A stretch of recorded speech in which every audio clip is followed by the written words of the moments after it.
I found myself coming back to dispatch, and really the lessons learned of dispatch is being so critical and understanding why what they do with the response from the community, with the response from those the school staff that are calling to make those initial reports is absolutely critical. And if we don't train them, then we're just dropping the ball in so many ways. Hey y'all, thanks for tuning in to another episode of 911 Delta Tethered for Life podcast. As usual, this episode may not be suitable for all listeners due to language and content, so listen with care and stay safe out there. Hey y'all, welcome back to another episode of 911 Delta Tethered for Life podcast. We're your hosts, Kacey and Anna. Today we have a very special guest, Jewis, founder of the RAK Academy and lead investigator on the Sandy Hook shooting. You're going to love everything about this guy. So grab those headsets. Let's talk. Welcome, Dan. It's a pleasure to have you with us today. We know you spent over 20 years in law enforcement. So what made you start that career in public safety? I think we all have our standard book answer of why we want to be a police officer. I have no law enforcement background in my family, so it was never really on the radar. I actually went to college at University of Maryland for a couple years, thinking I was going to go into advertising. I always had this aspiration from the creative aspect of just advertising. It still fascinates me today, but law enforcement was not on the radar. But long story short, after a couple years of college, I was like, I'm not feeling this. So I came back to Connecticut, and I found myself joining the Army National Guard. That was joining the military was always something that I thought that I should do just in service to the country. And once I did that, then my path kind of led me into doing security at a hospital. And every single week, the majority of the staff there were going to test for different law enforcement jobs. And again, I still was not thinking that was my path. I was still thinking I was going to end up back in college. But, eventually I was like, you know what? I feel like that's a profession where if I put my head down on the pillow at night, I could feel pretty good about not necessarily what I got done, but what I tried to get done. And that was a significant difference than advertising and sales and having it all be about the money.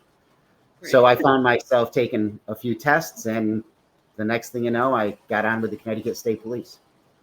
Neat. That's awesome. So another random question. Did you actually go to College Park, University of Maryland College Park? I was there. Absolutely. Big campus. Cool. I went to Salisbury, which is down on the shore. Okay. Nice.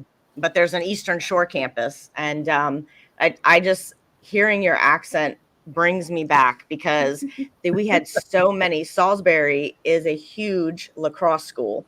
And so we had so many New Yorkers and people from Connecticut, just because it's a huge lacrosse school for men mostly. And oh my gosh, the accent just brings me right back. It's funny. Now, Dan, before retiring from law enforcement, you were the lead investigator for the shooting incident at Sandy Hook. How did the Sandy Hook incident investigation influence your career and perspective on law enforcement? Yeah, I mean, it's obviously the pivotal part of my career. How long had you been in law enforcement before that incident? Let's see, that was 2012, and I got in 1998. So, okay, if my math is correct, right? It puts me somewhere around, about 14 years. Okay. At that point, I was the one of the senior detectives in what we call our major crime squad, which is our basic detective bureau, which handles anything that they consider to be a major crime. So it kind of was the culmination of a lot of good things and unfortunately some bad things. But even leading up until that point, I had some very good mentors that had put me on the right path to make sure that I focused on victims and their families, as well as trying to catch the bad guy, right? So much about what we concentrate on is just getting a conviction, right? Getting somebody under arrest. And then we think that our role is done, when really there's this whole other side that really needs our support and our information. And that's the victims, and not just in a sense that we need to take a statement from them. And, so we have a cooperative complainant, but really there's a lot of support that we can do with those victims to, in the simplest of terms, we're just trying to stop bad and do good. And we can certainly do that by taking a threat off the streets, but we can also do a lot of good with the families. So that kind of became a culmination of a lot of things that we had tried to do before that. What would you say, when did you come into, like, as lead investigator, when does that mean that you got on scene? Sure. Yeah, it's, December 14th was a Friday. And as a detective, I worked an admin schedule, which was Monday through Friday, every other Friday off. Yeah. So Nice. Yeah, that's a pretty jamming schedule. That's a 3-day weekend every other weekend, except for we were on call all the time. There was no rotation. So basically, if something happened that was in your area of responsibility, you were going to go. So, as we know, a lot of stuff usually happens at night and on the weekends and on the holidays. And on your day off, right? So Sandy Hook, instead of a Friday night, though, it was a Friday morning. And, you got to remember, we're back in 2012. So the initial report I got is that there was a supposed shooting at an elementary school in Newtown. So I certainly got ready quick and started heading there. But, I fully expected to get called off because it just couldn't happen there, right? And it must be somebody who mistook gunshots, or a hunter that's, putting a rifle in the trunk of the car, or, and as I got closer, I was thinking even worst case, murder, suicide, maybe one of those situations where a significant other goes into their workplace. But I just wasn't expecting an actual elementary school shooting, and certainly not Sandy Hook. But I reported directly to the Newtown Police Department.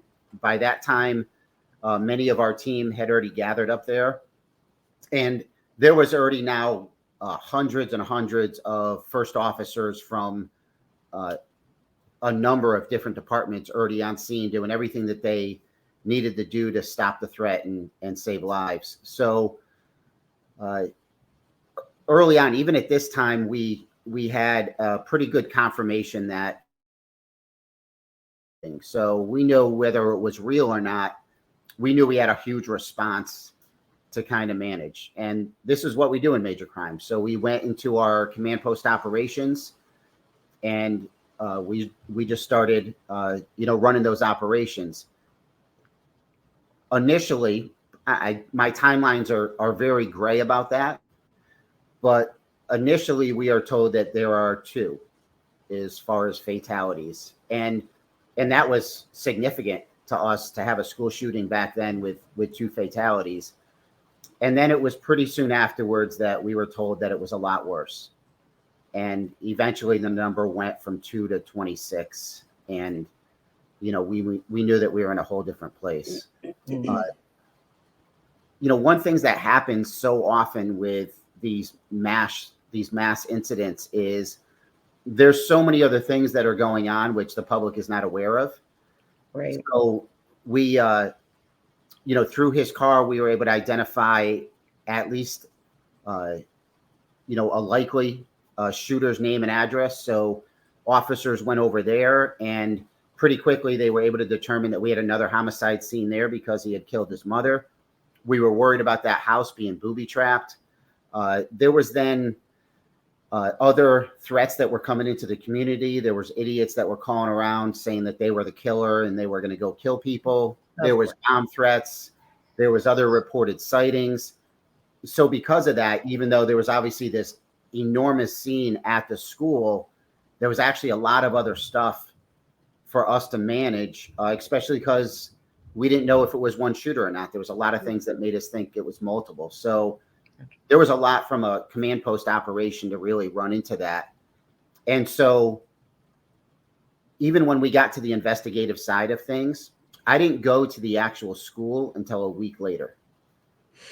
And the reason was, obviously there was that massive response of those first officers, but then our crime scene processing team, which we call the van, right? They are detectives that specifically process teams. And this team in particular, I would put them up against any crime scene processing team in the country. They were just absolutely phenomenal.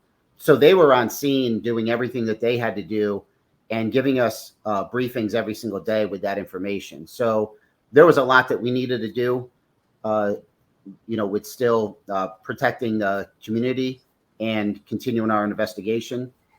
So with that, I didn't go to the school until a week later, even as the lead investigator. Gotcha. Well, I was thinking about when you were talking about surveying the victims and their families, like how difficult that must have been to be in the communications center, even after the incident's kind of over, but people are still calling, trying to figure out what's happening at the school because, as a parent, if you've got kids in the school and you're hearing that stuff's going on, but you don't know what's going on and nobody's really giving you information because we don't do that, right? So like, was that one of the challenges that they had in the communication center that day, was just dealing with a lot of calls from worried parents or people in the community? Yeah. And let me just say that our dispatchers, like all dispatchers, they are undervalued and they are undertrained. In Connecticut, they're still not classified as first responders, which to me is just absolutely insane. Right. And when you look at what they handle on a daily basis, but certainly handled during Sandy Hook, with really absolutely no specific training for that type of scenario, it's incredible the work that they actually got done. And that was both, state police and Newtown dispatchers as well.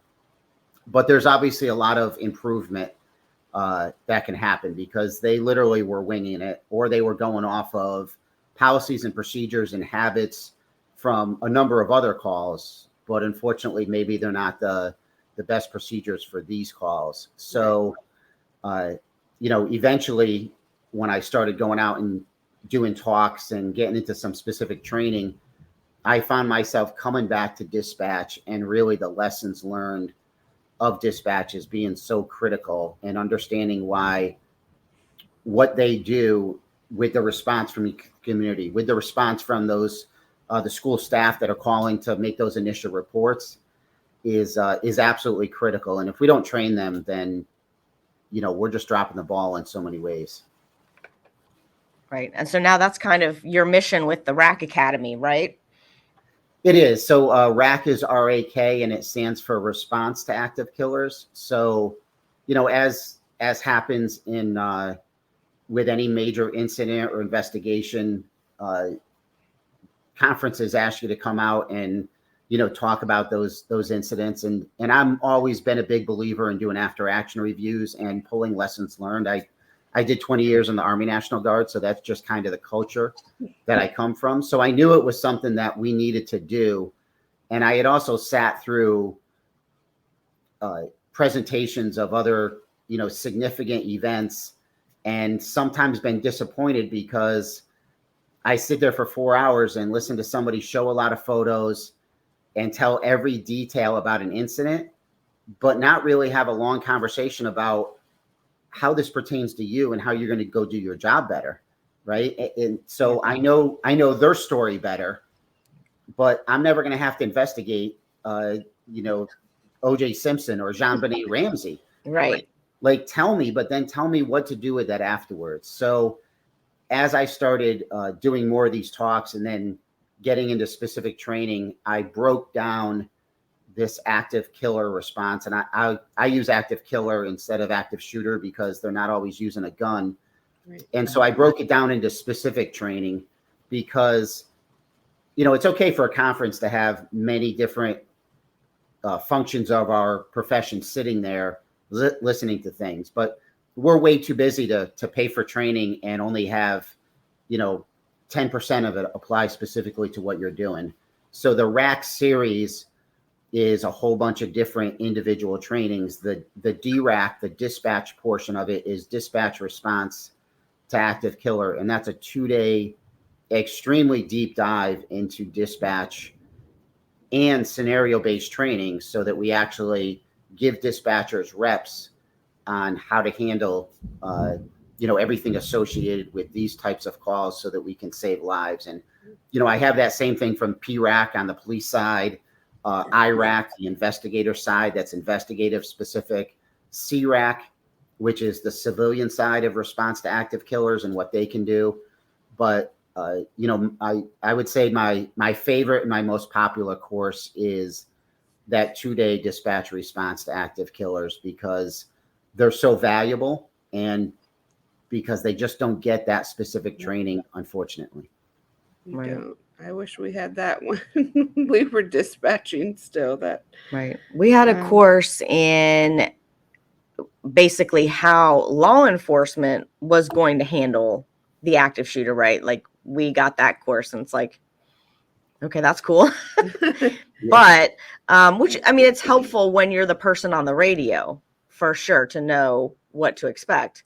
But when you're taking those calls, and so what do you think that you learned from the 911 calls incoming for Sandy Hook that really helped you shape the RAK course? Like, what were some things that, I don't mean to be like Monday morning quarterbacking, but what did you find were like the shortfalls of what the call takers were getting or not getting? Or Yeah, and let me be clear. I when we talk about lessons learned, it is kind of Monday morning quarterback, but it is not to point fingers or blame at anybody in any situation, especially somebody who has not been trained specifically how to handle that situation. So again, what they did was phenomenal, but there are some very simple to understand lessons learned, although they're not simple to do, right? But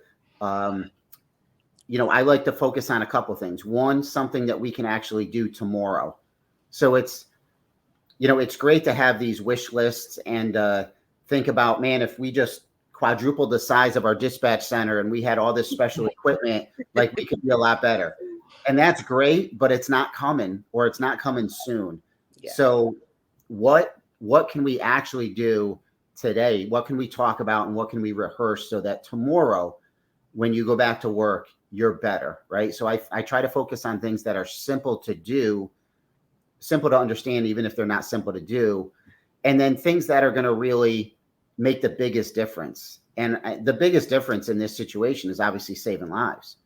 So there's a lot of trainings of a lot of aspects of active killer incidents, like let's say reunification. And this is not to downgrade that, because it's a critical part of the response. But the reality is, if you mess up reunification and it takes you an extra 4 hours to get 100% accountability of whoever you have, there's a chance that some people might go with their neighbor instead of their parent, and we don't, people are hiding in the woods, or we don't know where everybody is. And certainly that can cause some extra trauma, and trauma is something that we have to be concerned about.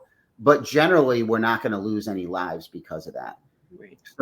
So what can we actually concentrate on that we can immediately be better at going back tomorrow that's going to help save lives? And it took me a few years to actually have this hit me in the face, but when it did, it was such a revelation. And just some simple facts is that in our case, our shooter, we believe, even though he didn't leave a suicide note or a manifesto, everything pointed to the fact that he intended to commit suicide right from the beginning, right? Not only to commit suicide, but to do it before there was any chance of him ever getting taken into custody, because he had such strong social anxieties. There's no way that he could have lived in incarceration it would have been a living hell for him. I mean, he had such sensitivity to light that even though he lived in an upper middle class neighborhood, he had garbage bags over the windows of his bedroom. And it was really tough for his mother to schedule somebody to mow the lawn or do any repairs on the house because of how sensitive he was to noise. And at this point, the only person that he really has in his life, to no fault of anybody else, to include his father or his brother or anybody else that's tried, he's just totally isolated himself. He's only communicating with his mother, who he lives with, through text messages and email.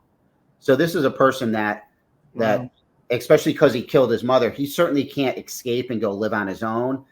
And living in a prison would have been pure hell for him. So if we look at this and say that not only him, but about 43% of the time, there's a good possibility that these people are going to commit suicide, then what is the major role that we have? And it's not to downplay the tactics that I got trained on so much.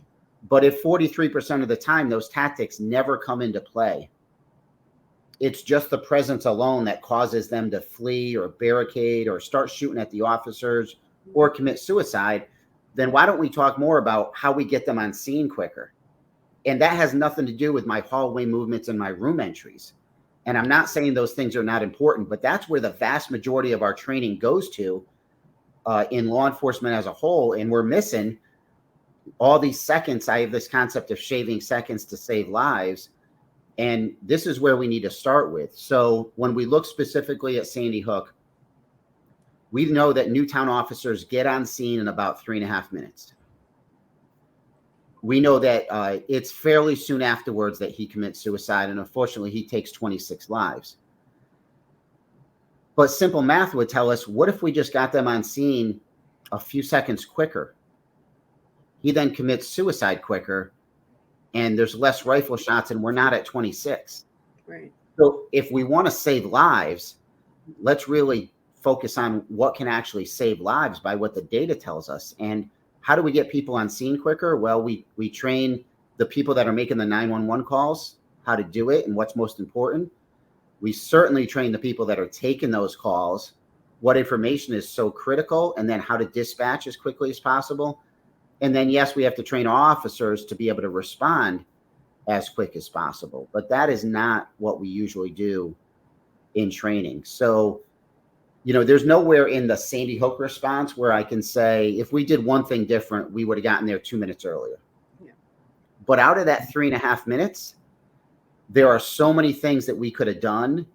And those things take seconds and maybe even milliseconds, but they all add up to significant time, which means we could have gotten them on scene quicker. He would have committed suicide quicker, and we wouldn't have been at 26. And actually, we probably wouldn't have even realized the lives that we saved, because you guys do stuff every single day where you get us on scene quick. It's just really magnitude when we have a mass murder that's going on, which means we better be even quicker. And that's really what we get into is we look at not just Sandy Hook, but we look at other incidents and go, let's pull these phone calls. Let's look at the exact verbiage. Let's look at our actual actions about how quickly we're hitting the button and getting people going, and seeing if there's room for us to shave seconds. And there's a lot of room to save seconds. And it's not because of the personnel. It's because we haven't trained them properly, and because there's a lot of bad habits and policies that take us in another direction. Right. What do you think? And I don't know if they did this in Newtown or if the state police do it, but programs like EPD, is that helpful or hindrance? So just define EPD so I make sure that we're that's the emergency police dispatch program. So usually it's run through another software like ProQA. So they have scripted questions that they have to ask. A lot of agencies use the medical dispatch, which is EMD. Right. For medical dispatching. The fire side and the police side, I think, are less common. Yeah. But they are becoming more common. And we have talked about it. Like, we feel like that is almost making it harder for you to just drop a hot call, right? You know, because when we've talked about it, we have been like, if that happened to us, you know, and we've had, I mean, we live in and worked in an area where we had shootings, you know, so we just drop, the call type is shoot, and you just hit in shots fired and send it, right? Yes. And they go. And then, yes, somebody is going to key up on the radio and ask you 65,000 questions while they're trying to drive there. But it's like, we're getting the info, but you just need to go. But I feel like sometimes those software programs hinder you a little bit. Plus, you also have the people who are worried about the quality assurance that comes with those programs. So are they going to get dinged if, you know, they didn't exactly do this right? Yeah, you're speaking my language. And so first, I should probably give you a little history. One of the unique things about the Connecticut State Police is that our troopers are desk certified, and they actually sit the desk as one of their patrol positions. So No. we aren't fill-ins like every day out of roll call, and it's usually the senior trooper. Somebody chooses to go sit the desk, right? So we certainly don't do it as well as our dispatchers, but I hope that it gave us I know it gave me an appreciation for what you guys do, and it also got us to view things from the other side of the microphone. Right. Because sometimes when you hear that officer key up and you're like, did you really say that? Right. And there's a lot going on. Just you bring up so many great points, and you know, so there's a lot that we need to do from a culture standpoint with this, because some of that is trust within our agency, and we certainly don't trust our dispatchers, right? So by not trusting them, we make them worried about liability, and when you're worried about liability, you're worried about, as you said, getting dinged. Especially say you're implementing EMD, and you've got this checklist of all these errors because you didn't follow this protocol. I'll tell you, if you try to follow that protocol in the midst of Sandy Hook, you're going to lose a lot more lives. Yeah. And those programs, I think, have some benefit as a foundation. But if you don't trust your people enough to deviate from them, and deviate from them quickly, then you're totally missing the mark. And you know, if you pull a tape from a line of duty shooting, right, or from a Sandy Hook, if you spent extra seconds asking to confirm the caller's name and their callback number, like, how does that make any sense? Right. Because when we're trying to get people on scene, maybe we haven't actually sent anybody yet, and we're following that protocol, Mm-hmm. and it's literally giving away seconds, and those are trigger squeezes. And it's absolutely insane that we are forcing these down our dispatchers' throats instead of teaching them priorities of work. And certainly here's a platform, but giving them the ability to deviate from it. And what's going to happen in a traffic accident or a burglary call or a mass murder, those things are significantly different. There is not one protocol that's going to go, just follow this same script and you're going to be okay.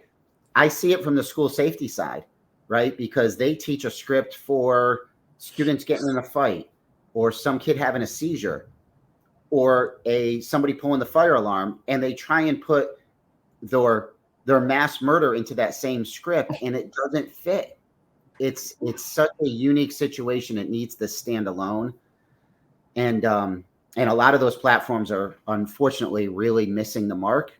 But it's easy for us because somebody sold us on this program, which means, especially in today when it's hard to recruit people, I can really hire almost anybody because they can sit down, pick up the phone, and follow these prompts, and they'll be able to deal with a suicidal party, a mass murder, or somebody that's delivering a baby.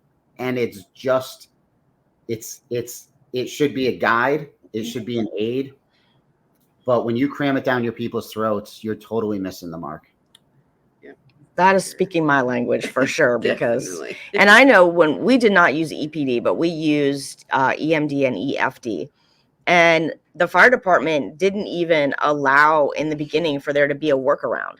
We didn't even have a workaround for an officer on scene calling for, rescue for anything. We had to go through. Now, you are not going to ask a deputy. We have deputies here, a deputy out on the street with somebody who's DFO'd, all the pertinent questions. He doesn't know. He's standing there on the side of the street with somebody who's unconscious. Like, does it matter? No. Right. And that really, when you think about a mass casualty incident like that, whether it happens on the law enforcement side or the fire rescue side, not having a workaround and just being able to drop that call with, one word, shooting, it's scary. It is. And I think you're right. It adds seconds or minutes to a dispatch that could be really detrimental. And it's why I usually start my trainings and I ask this simple question. I just say, how many of you would be willing to get written up or even possibly lose your job to save a couple kids' lives? And every hand in the class goes up. Yeah. Oh, yeah. But right near the end of the training, I go, all right, let's go back and let's talk a little bit about liability, because you keep telling me, even though you raised your hand, that you don't want to get in trouble, and that's why you're going to keep doing these things. And I am not here to say, let's go violate all your policy and procedures. I'm here to say, let's open up the discussion and go back and have some conversations, because policies and procedures and training, they're meant to evolve. And if your revision date is over 5 years old, you're probably out of touch. And so let's have these conversations. But I have the benefit of traveling across the country and seeing different dispatch situations, and it is absolutely amazing. Some places that are phenomenal with their protocols, and other places, sometimes even to no fault of that individual center. It's just the technology. So there are states, I'll avoid actually highlighting them, but there are states that if your family member was having a heart attack and you called 911, even if you were in the capital city of the state, so in other words, we're talking about a large city, your 911 call would not go to that city's dispatch center. It would first go to the state dispatch center, and then they would have to transfer it too. So we put that on the clock right there. It doesn't matter how good your dispatchers are. Yeah. You just added seconds and maybe minutes to response. Oh, right? Yeah. There's other agencies where the 911 line first goes to fire. I've worked in one of those. And so yeah, I'm not saying that there's a higher priority one way or the other, but that means that your call for Sandy Hook is getting delayed because it's got to go through fire. In some of those states where the call first goes to a state dispatch center, those dispatchers are expected to do EMD. Even though they're not dispatching officers, I mean, it is, they themselves are extremely frustrated with it, and they're getting dinged because. And then they can't give up if the center that they're transferring to does not use EMD. They can't give up that caller. They have to stay on the phone with them. It is a complete mess. I mean, that is crazy. I mean, I thought the first agency that I worked at, we were the PSAP and dispatched fire rescue. And yet trying to transfer people who needed law enforcement, oh my gosh. I mean, I couldn't even imagine an active killing situation and having to transfer that. Like, hold please, Right. And we know that pretty much any of our dispatch centers, unless you're dealing with like a New York City, Philadelphia, like our dispatch centers are going to get overwhelmed with any major incident. But certainly Sandy Hook is going to overwhelm you because we only staff you. We only built it for a average to below average day. Right. So not only are we involved, but multiple other dispatch centers are involved. And when we look at those procedures, right? So what was a dispatch center that you were working at? Spotsylvania County. Okay, so Virginia. What's a neighboring dispatch center? So who would get your overflow of calls? There's a couple of counties or a city that would get it. City of Fredericksburg, Stafford County. So say they got one of your just not during Mhm. a mass murder, but just during, for Mhm. whatever reason, schizophrenic cell phones, you guys Yep. were busy that day, for whatever reason, they get a call and somebody wants to report a crime that happened in your jurisdiction that you have to send people to, right? What is that other jurisdiction going to do with that call? Transfer it back. They're going to transfer back. It's Right. really simple. And you're, I ask it and you're like, Dan, it's like so simple. They're going to transfer it back.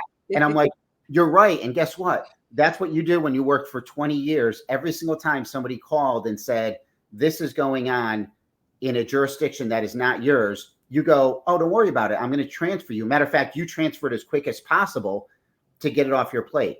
But now let's look at what's going to happen during your mass murder, during Sandy Hook. Newtown gets overwhelmed.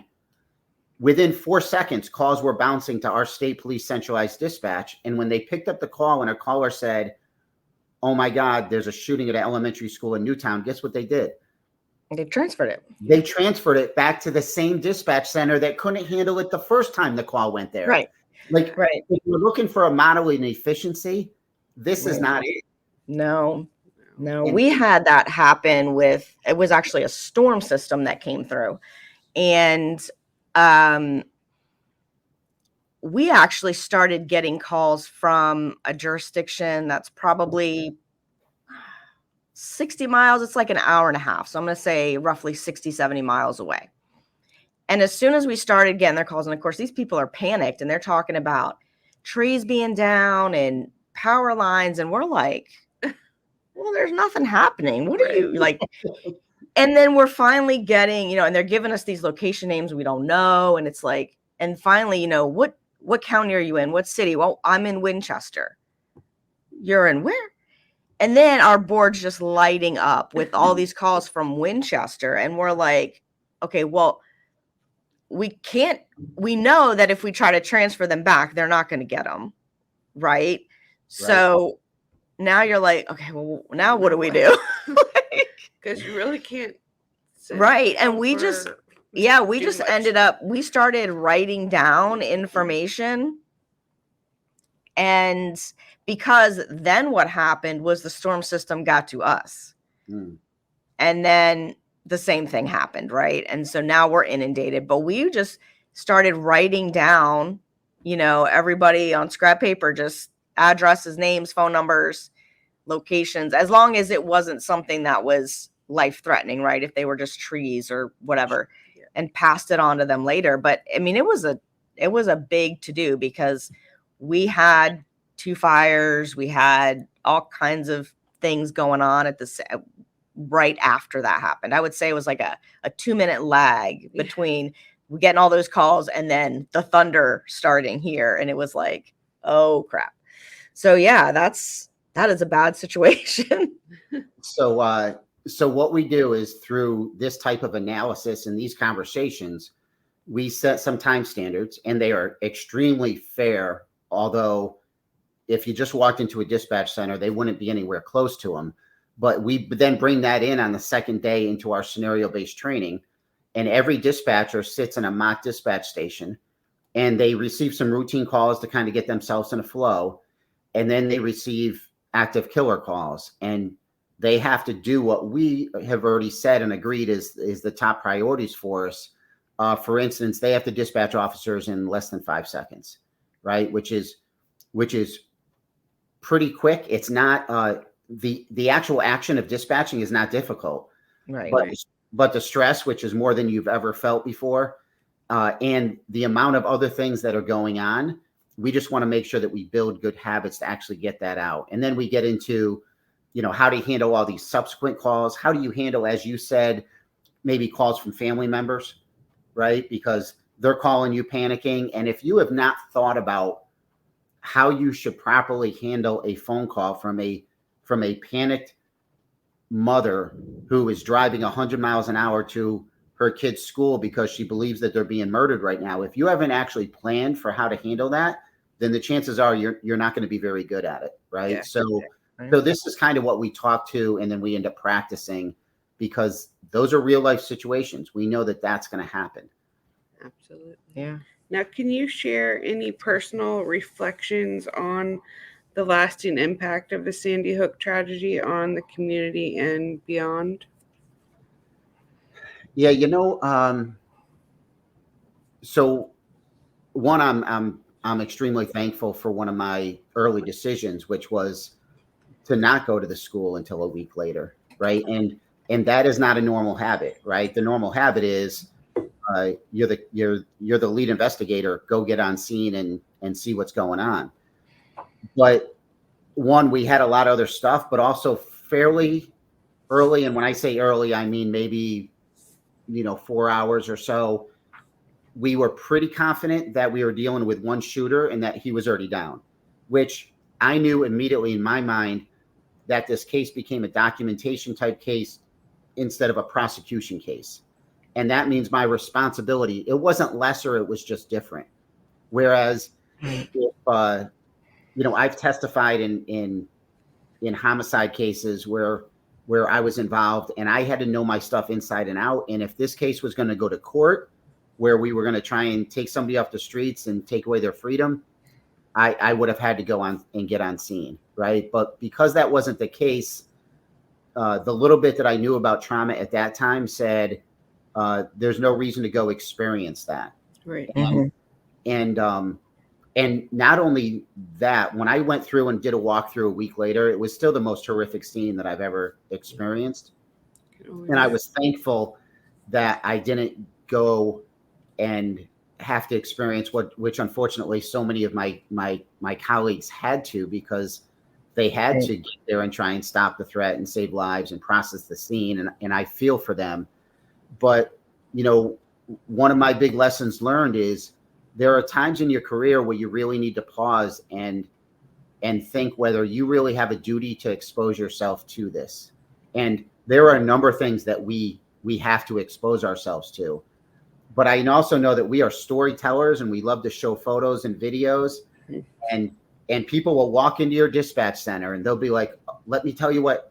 And there might be some value in the conversation, but you also might just decide, I don't think I want to see those. Yeah. Because what really is the value? And once you see them, you can't unsee them. And so just from a very broad and basic standpoint of, I am very fortunate that I didn't walk through that scene at the very beginning, and that I still have not, I've only seen a few of the photos and a short video. And that's only because of where we were in a briefing and what we were talking about. I haven't exposed myself to all that stuff. And it still is obviously extremely impactful. But, I think that that's something that we have to take a look at and say, don't just do what we've always done. Really understand what your responsibilities and what your duties are, certainly to save lives. But there's a lot of times where we don't need to expose ourselves. Right. And then when it comes to our support for the victims, which is something that we also need to train on, right? There's a lot of good people doing some good work, but it's generally not something. I finished as an instructor at our training academy, and we're not generally doing a lot of classes specifically on how to support victims. Again, it's all about catching the bad guy, but supporting the victims is not only huge from our responsibility to the community, but it is extremely therapeutic. If you do nothing for 25, 30 years, but go after bad people, that easily can suck you down a hole. And if you don't see the other side of it and get to experience that, and that's where I really feel for dispatch, because you guys usually don't get the benefit of that. Everybody jokes about, everybody loves a fireman, right? Why? Because they talk for the time of need and you save them for the fire or the medical and they come back. Well, not everybody loves a police officer, but there are some times when we do some good and we get that recognition. But we got to give a lot more recognition for dispatch, and not just coming from us, but there should be a better avenue for dispatchers to understand the appreciation that the public has for them, because you guys do some phenomenal work. And that's really important for you have from a therapy standpoint.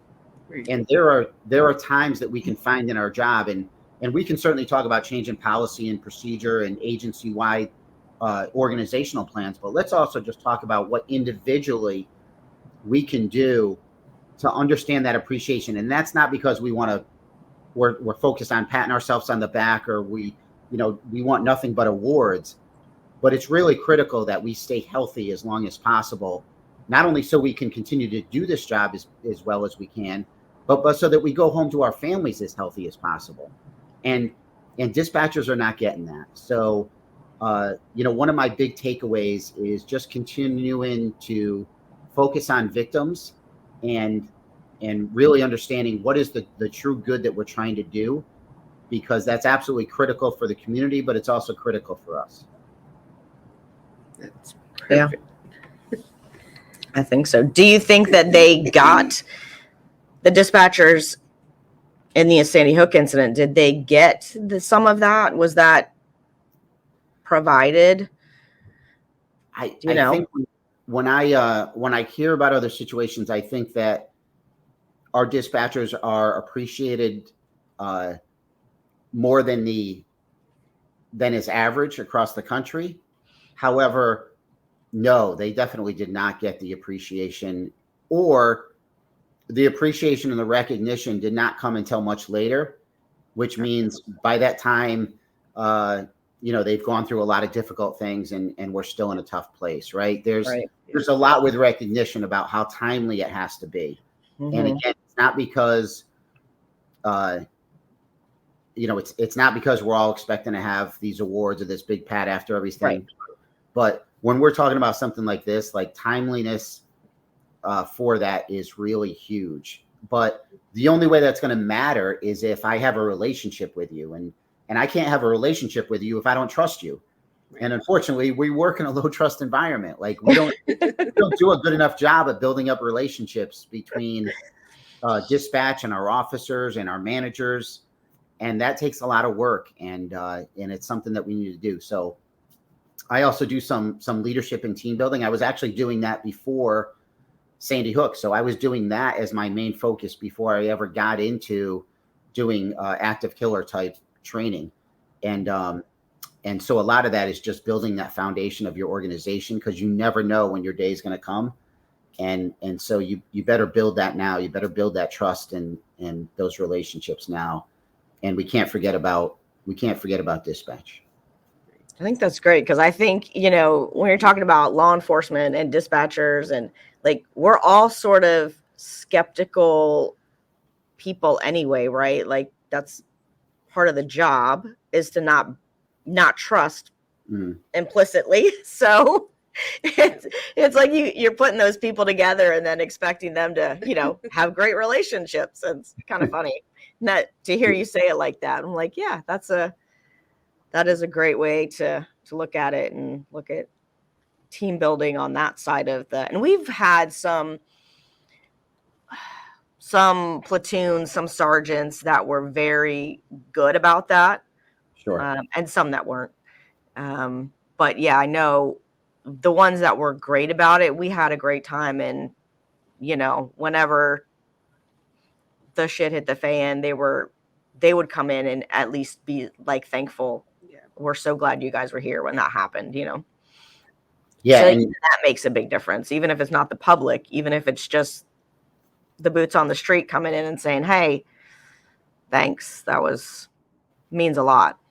Yeah, it doesn't, you're not asking for a lot, you're just asking for something. And, even just being involved in after action reviews or debriefs, they got to be part of the conversation. There's so much there that we don't involve dispatch in, and yet you're such a critical part of what we do. So I that's kind of another additional side focus that I've got into. I've now developed a CTO course, because, nice. One of the things I also see in dispatch is the same thing we did on the officer side of things is, who do we make FTOs?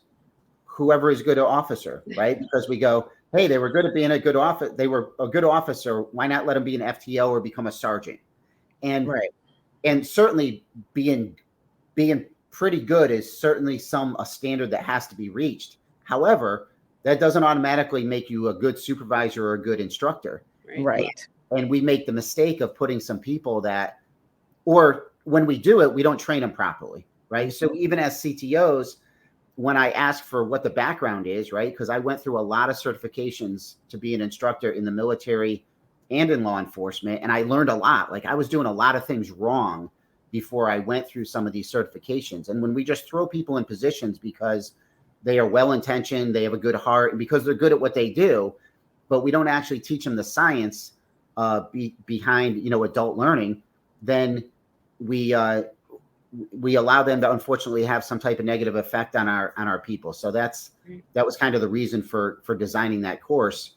And again, it's simple, it's basic stuff that makes sense. It's easy to understand. It's just not easy for us to do because we're winging it like we do with everything else. And we know it's not exactly great, but we're too busy doing the work to actually stop and pause and be like, let's figure out and let's learn what actually is the best way to do this. And let's invest in our people and train them. Let's invest time in our people that we're training and figure out how to do that better. So there's a lot of dynamics there. And some of that goes into trust, right? It's changing that organizational culture and building those relationships, whether it's officer to dispatcher, sergeant to dispatcher, new trainee to seasoned dispatcher, CTO. Trust is a critical part of what we're doing here. So, relationships are so huge, although we're very much task oriented, right? It's basically, hey, I don't need to like you. I don't even need to know you. Just sit down and do your job. Well, that's going to get old pretty quick, right? True. Now, I have one last question myself for you, and then we'll wrap it up. But what's your thoughts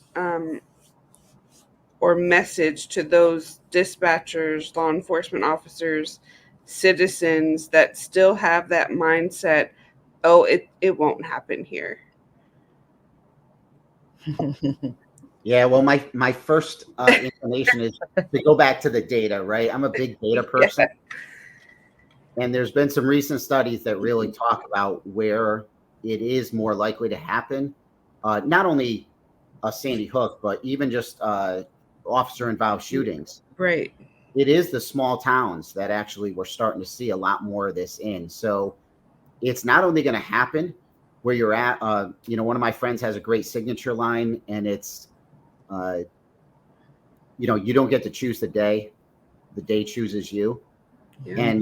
And that day might be coming tomorrow. So I don't want you to be paranoid, but I want you to be prepared. And if you never have to use it, then you're in a very fortunate place. But the data tells us that it's going to happen. And also, if you prepare for the worst situation, like the concepts that we talk about in preparing for active killers, so many times the comments are, I'm going to use this in any type of hot call. And I'm like, yeah, why wouldn't you? Like, because it doesn't have to take a mass murder going on. That individual with the medical, in a medical situation or through the windshield of a car or who just got shot at, those seconds still matter to those individuals. So even if the big one is not going to happen for you, there's a lot of small ones. And one point that I really hope to drive home with them is, yes, I want you to do your job the best you can because I want you to save as many lives as possible. But I also deeply care about each and every one of you.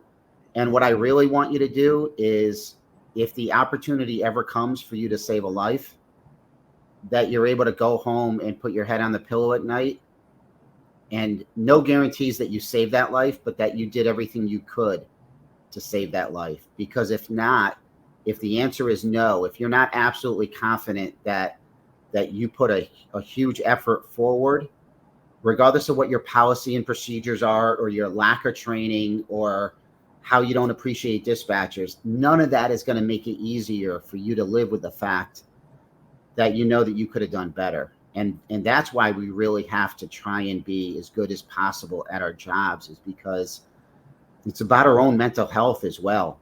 And you do not want to be in a place that you didn't do something in a critical situation, because that is a tough place to be. And I know that I didn't save any lives at Sandy Hook, but I also know that I'm emotionally tied to it, and that my outlet is going and do training and talking about Sandy Hook afterwards to try and save lives. So I feel very fortunate that and honored that I have the ability to do that. A lot of my colleagues, for whatever, they do not. And they also didn't save lives, and they experienced far worse than I did. And I feel for them. So I don't want to find anybody in that position for any of the stuff that we have to deal with. We do our job to save lives, but it's just it's a human desire to want to be as best as possible at your jobs. And it's also extremely therapeutic, and you just don't want to be on the other side of that. Right. Well, even though we're not dispatching anymore per se, we thank you so much for what you're doing. It's absolutely amazing, and I wish we had this type stuff available when we were actually dispatching. So can you tell the folks listening how they can reach out and see about taking the classes, how you offer them, where they can find you, all that good stuff? Sure, thank you. If you go to spelled out the RAKacademy.com, so it's RAK, Response to Active Killers, so it's the RAKacademy.com. Most of my training courses are there. Some of the very specific dispatcher ones I don't necessarily have listed. Those are just some individual conversations, but certainly all the RAK series, to include our upcoming DRAK programs, our Dispatch Response to Active Killers, are in the training calendar there. And I do my best to keep up. So, I have my spring programs, and the fall is filling up pretty well. And again, the RAK series has been taught. I think I'm up to about 30 different states, everywhere from California to obviously Connecticut, and I'll be out in Michigan, Indiana, Missouri next fall. So there's a good chance that there's something going on near you. Or if you're interested in hosting a course, then just send me an email or give me a call, and I'm sure that we can figure something out. Awesome. Well, thank you so much for being here, and I will link all of that in the show notes. Till next time, y'all. Bye. All right. Bye.